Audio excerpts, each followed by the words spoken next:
Olá!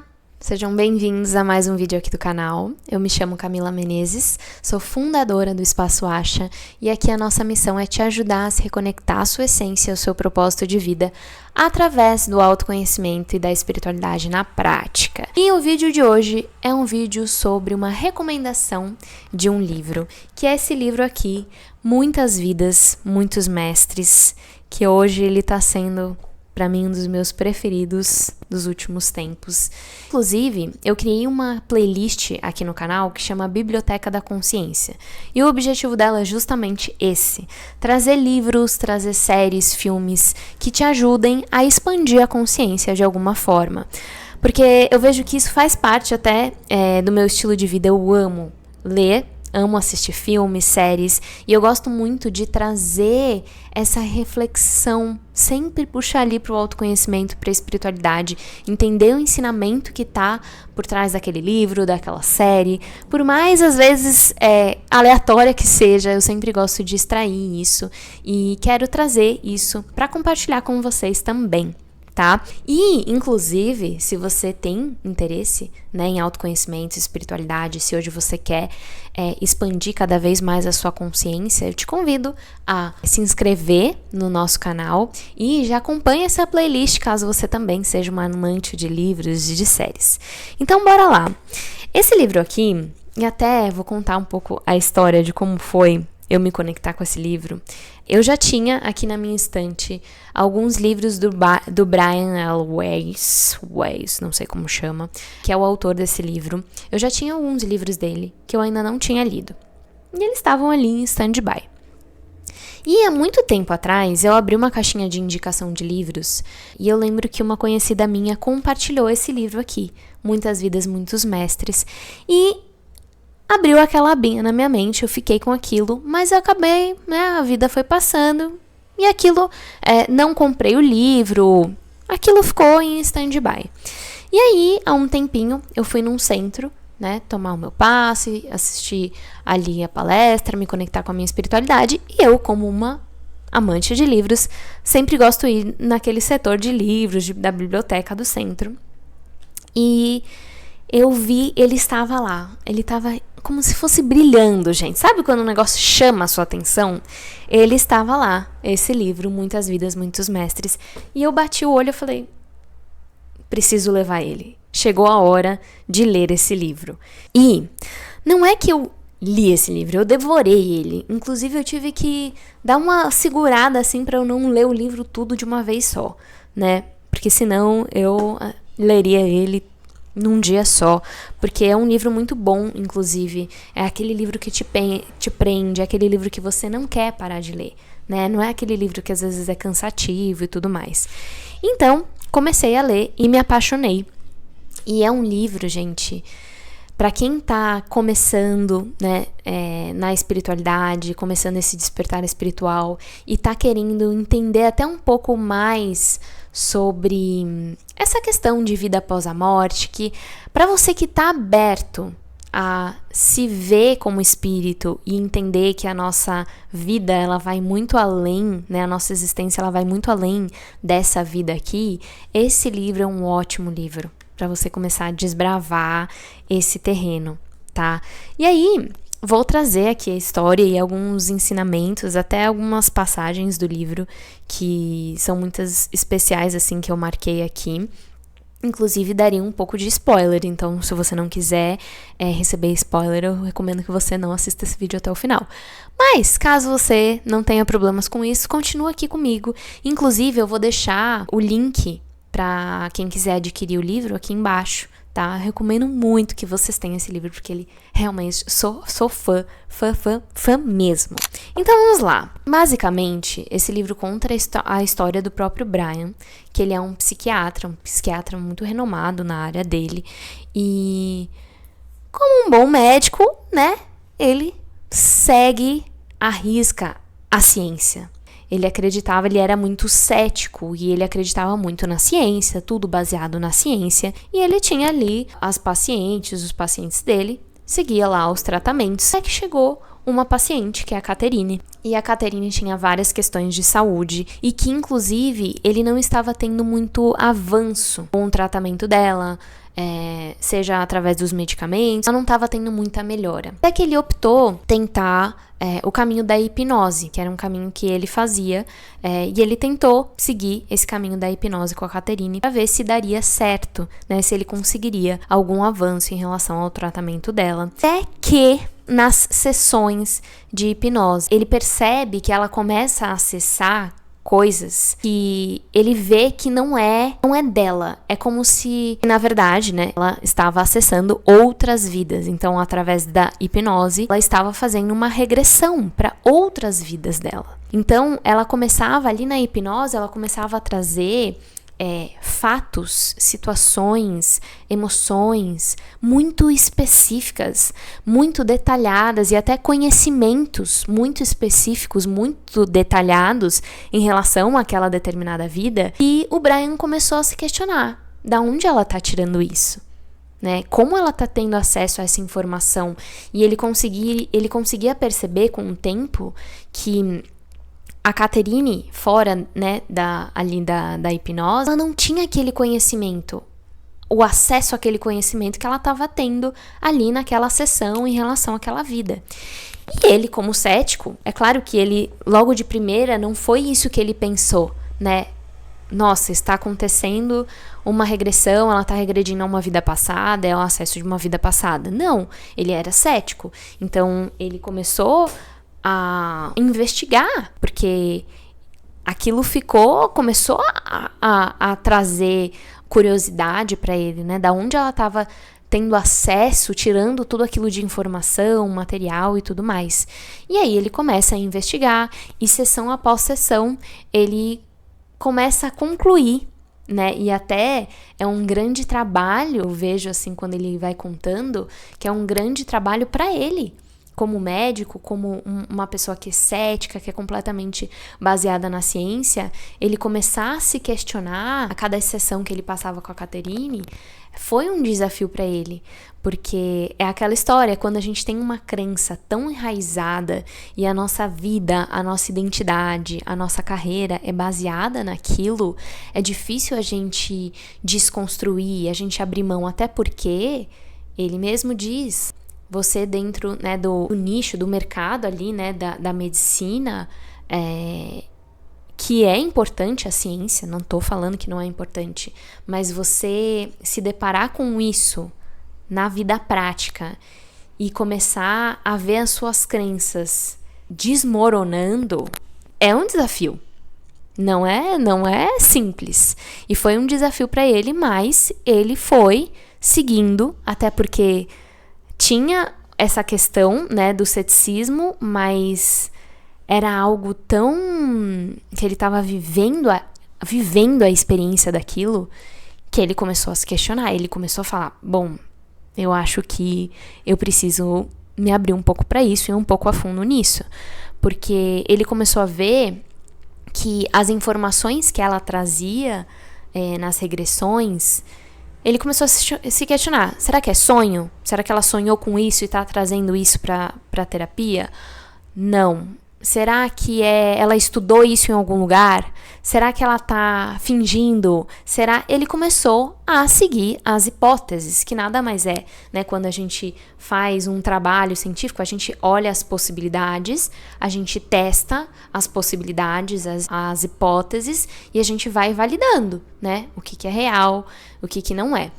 Então ele começou a fazer todo esse trabalho, que a cada sessão que passava, ele via cada vez mais, ele tinha cada vez mais a confirmação de que, de fato, ela estava acessando vidas passadas, né? Informações, conteúdo de vidas passadas. E tem uma hora que é quando ele percebe, ele confirma cada vez mais isso, é que a cada sessão que ele tinha com ela e que ela acessava uma vida, e normalmente ela acessava cenas de que ela tinha vivido nas vidas passadas e como ela morreu nas vidas passadas. Chegou um momento que tinha um intervalo entre o acesso de uma vida e outra, tá? Então, vamos supor que ela estava ali, né, na sessão de hipnose, aí ela estava falando, ele estava conduzindo ela e ela estava falando da vida passada, chegou na morte, aí ela morria, né, na vida passada, e aí tinha esse espaço, que é o que a gente chama no espiritismo a erraticidade, que é como se fosse ali o meio, o vazio entre quando você está desencarnando e você vai para o plano espiritual. Existe esse meio do caminho, vamos dizer assim. E quando ela estava acessando esse lugar, era um momento que ela trazia mensagens muito elevadas, que nada mais eram que mestres trazendo essa mensagem através... A Catarina estava sendo a médium ali, sendo o canal para passar essas mensagens para o Brian. E quando ele começou a ter acesso a isso também, foi aí que meio que quebrou as pernas, né? Ele falou, meu Deus, é muito mais além do que eu imaginava. E aí, toda essa história que eu tô contando pra vocês, vai se desenrolando em todo o livro, e você vai tendo vários acessos a mensagens muito ricas da espiritualidade que ele teve, que ele viveu, e além disso, ela vai tendo melhora. Então, o tratamento, ele vai tendo muito avanço, né? E a Caterine vai melhorando cada vez mais os sintomas delas, porque ele via também que muitas dos sintomas que ela tinha, das dores que ela tinha, não tinham a raiz somente nessa vida aqui, de coisas que ela tinha vivido nessa vida atual, mas sim de outras vidas. Então, quando ela acessava outras vidas, ela compreendia e aí conseguia ir trabalhando isso, tá? Então, a gente vê assim o quão poderoso é a gente ter essa compreensão, né, de que a morte, ela não é o fim. Eu gosto muito dessa frase. A morte não é o fim. E quando a gente começa a compreender e viver isso, de fato, a forma que a gente vê as nossas vidas muda, a forma como a gente vive as nossas vidas muda. Então, esse é um dos motivos, assim, de que esse livro se tornou tão especial, porque até a forma como ele conta e ele vai contando toda a história, você realmente fica fascinada.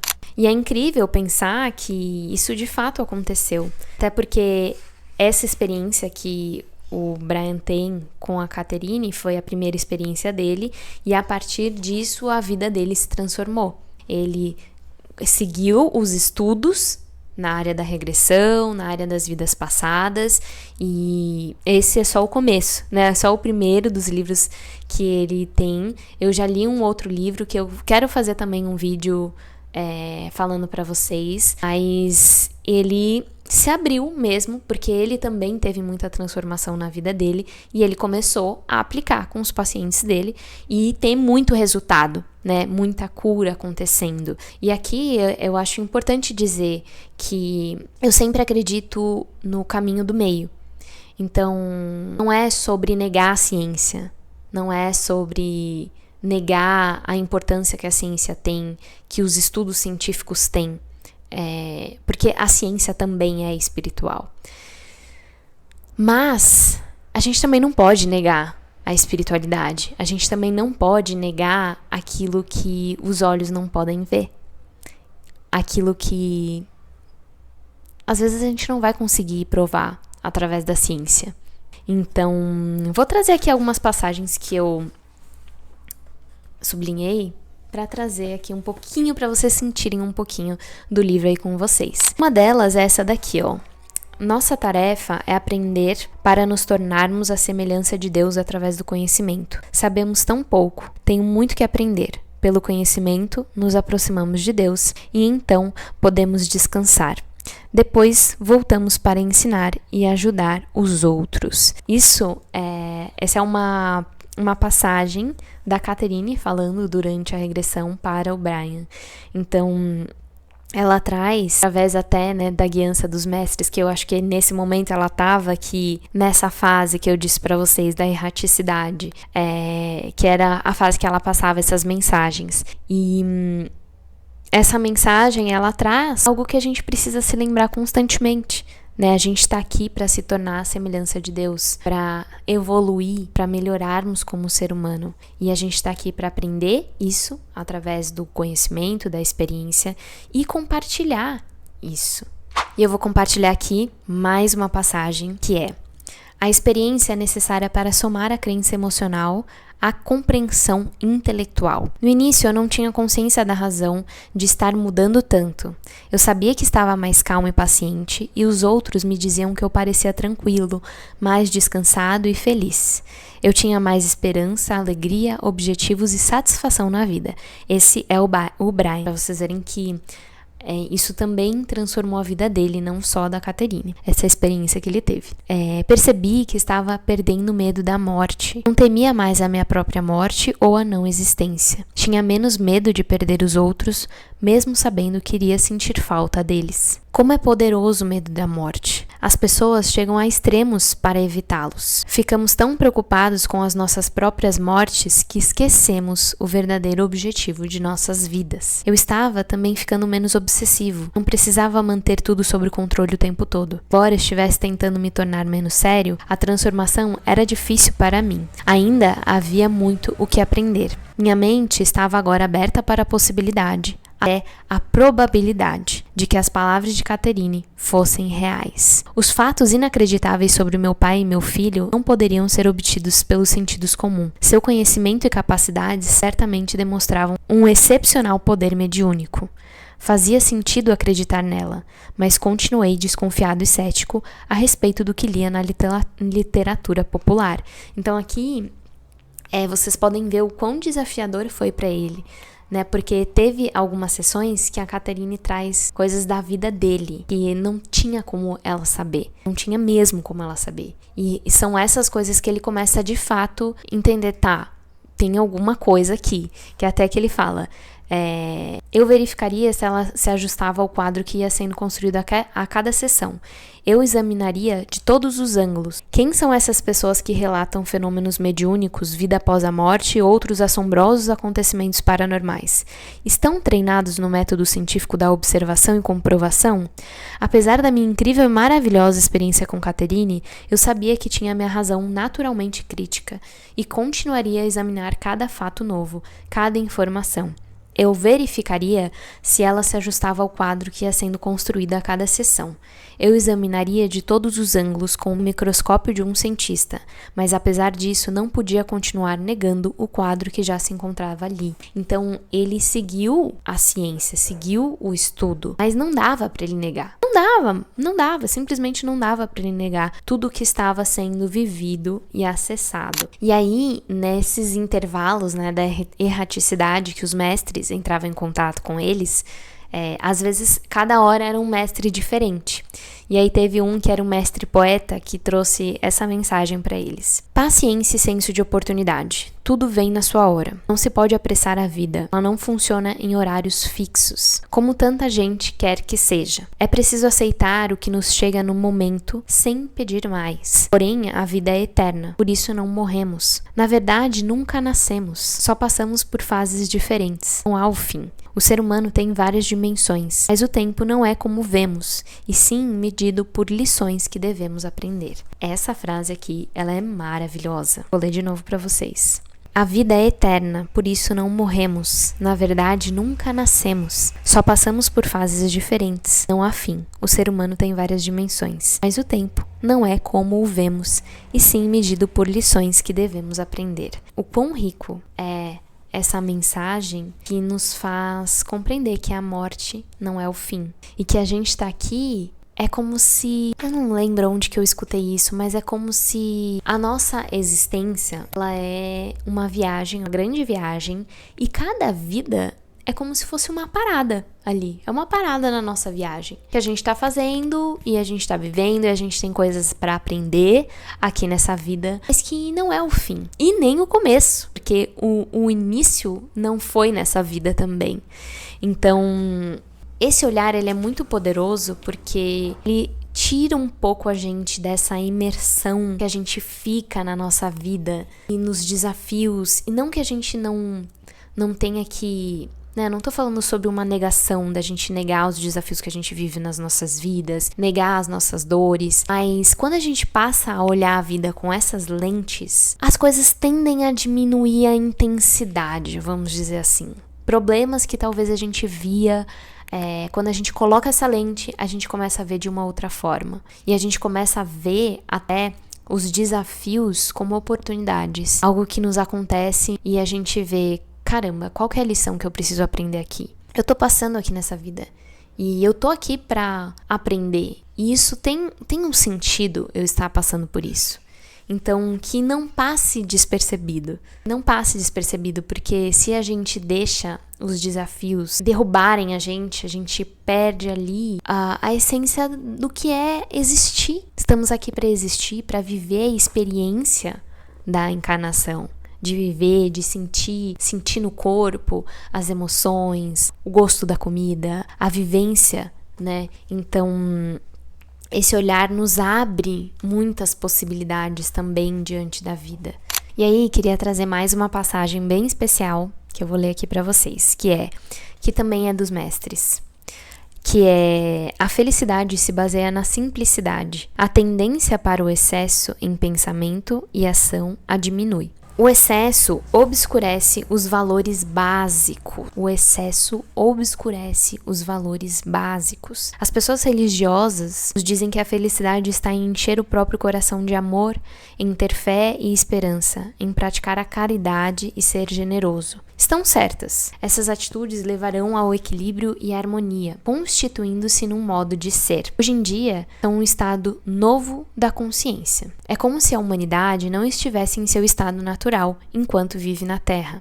É preciso alcançar um estado novo para se encher de amor, caridade e simplicidade, para sentir a pureza, para se livrar do medo crônico. Como se alcança esse estado novo?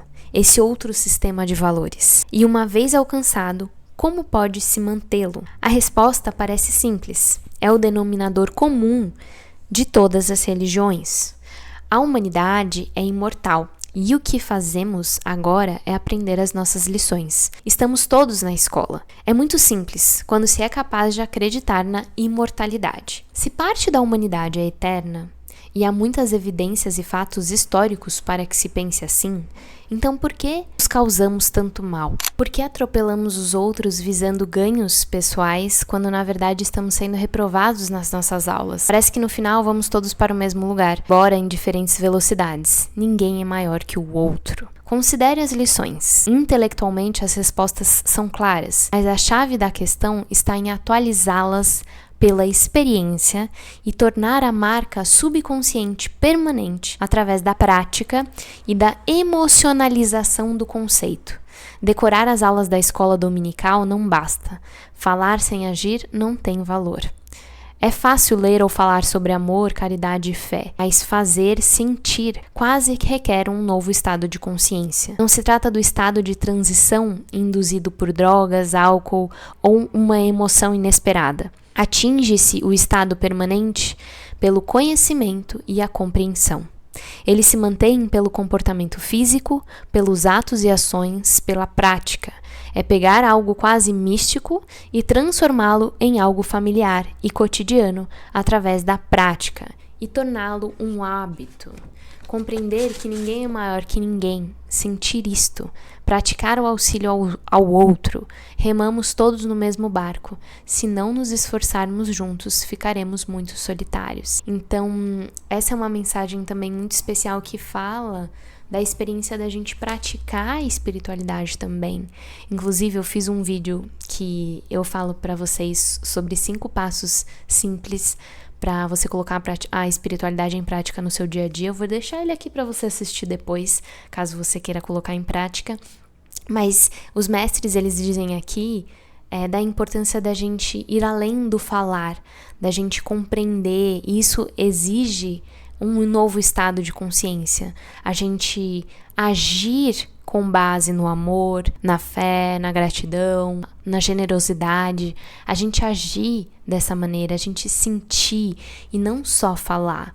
Porque quando a gente vai contra isso, é como se a gente estivesse reprovando na escola da vida, né? Que nada mais é sobre isso. E aí tem mais uma passagem que eu queria falar aqui pra vocês, que é bem linda, que é assim. Ele pergunta: como diz que somos todos iguais se nos defrontamos contra contradições óbvias, desigualdade de virtudes, temperanças, finanças, direitos, habilidades, talento, inteligência, aptidão? A resposta foi uma metáfora. É como se houvesse um grande diamante dentro de cada um. Imagine um diamante de 30 centímetros. Tem 1000 facetas, cobertas de pó e breu. Limpar cada uma delas é tarefa da alma, até que a superfície brilhe e possa refletir um arco-íris. Agora, uns limparam várias delas e estão brilhando.